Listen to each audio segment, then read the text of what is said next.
We continue learning Mesilas Yesharim Yomi. We're holding in the middle of the 5th Perek, slowly catching up. This is the day's learning for Simchas Torah. We're on page 98 of the Mesilas Yesharim, in the Artscroll Mesilas Yesharim. Continues the Ramchal, Halamazeh Daima. So what is what we just learned? The previous teaching of the Ramchal, what is that comparable to? And those who perhaps missed or forgot, don't worry, we'll remind us in a moment. We actually snuck in this mashal as we spoke about yesterday. We have a sick person, he goes to doctors, and they diagnose his problem. Say the doctors, you have this problem, take this remedy. But he doesn't know anything about doctors, he doesn't know anything about science. He says, you told me to take pill A? He puts down pill A, and he goes and boom, he takes pill B. Of course he's going to die. The doctor said you need to take A. And you're like, I know better. I'll take B. Of course you're going to die. Says Ramchal, so too is with regard to the Yitzhara. The only one, the only entity that fully understands and can tell us what to do about this illness called the Yitzhara is whom? The one that created it, HaKadosh Baruch Hu. And he already warned us, what is the remedy? The Torah. Who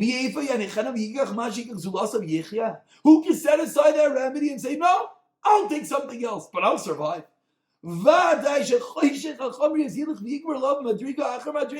Of course not. What's going to happen? The Yitzhara, this terrible illness, is going to slowly take over him.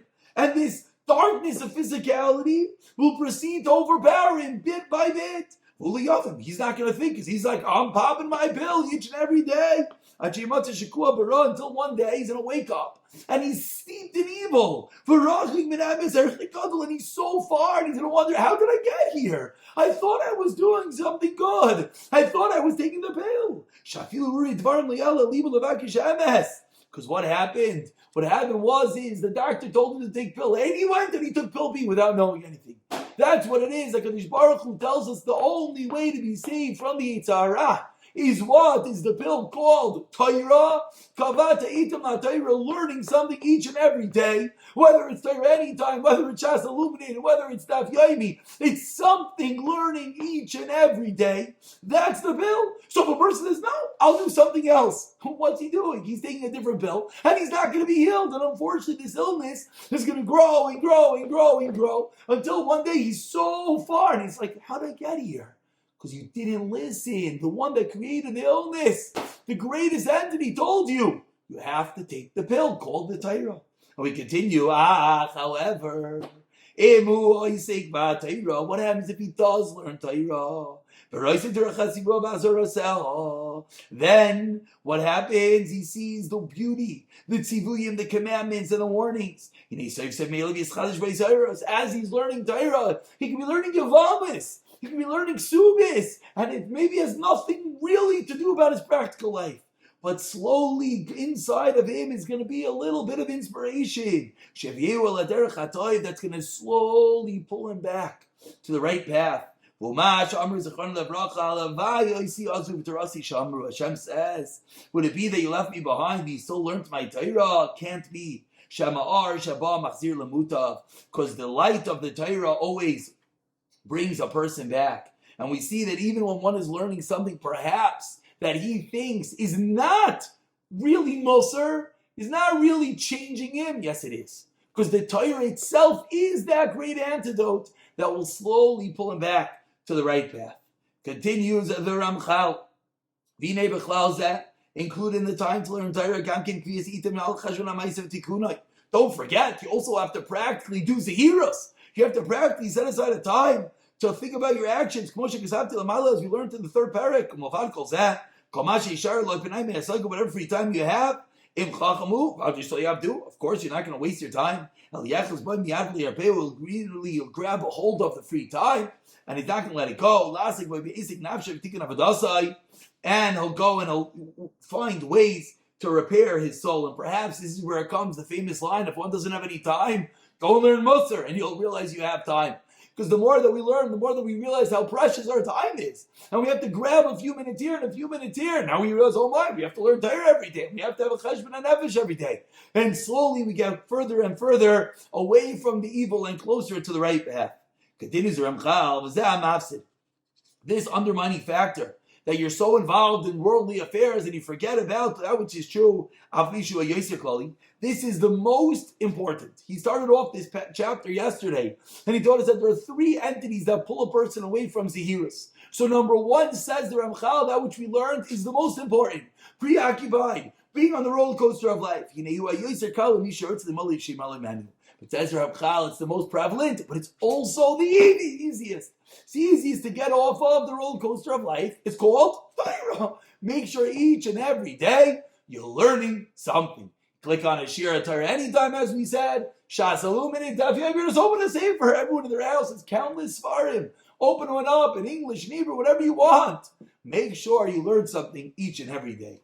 And we conclude today's Shira on page 102 of the Mesilas Yesharim, that he goes into the second deterrent of Zehiros, causes one to get off this good path. The second path is very difficult. Joking, mockery, cynicism, levity, all of that is very difficult. If you sink into there, you're drowning in sin. It's so difficult to pull yourself away from a good joke, to get out of some good.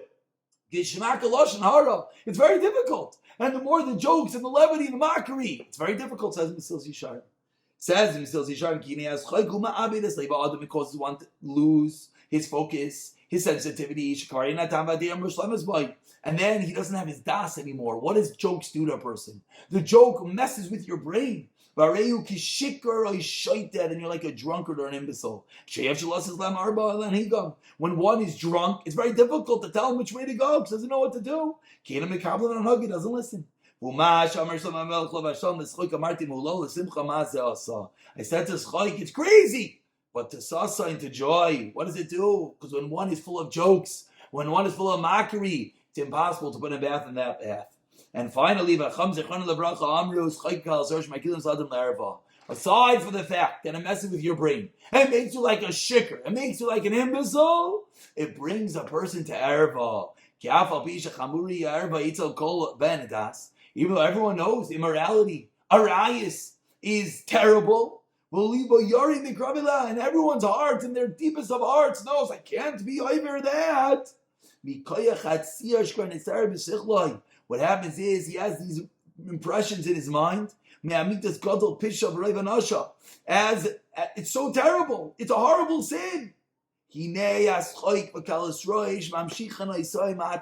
you know what happens?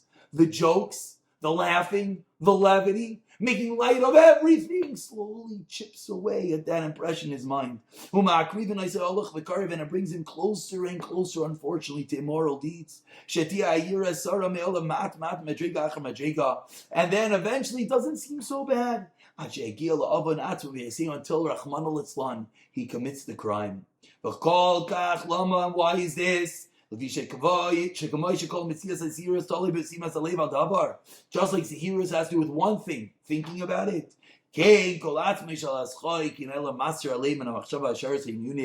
So too, what does Chayk do? It pulls you away. If you're not thinking about the fear of Allah. Perhaps this is where it comes from.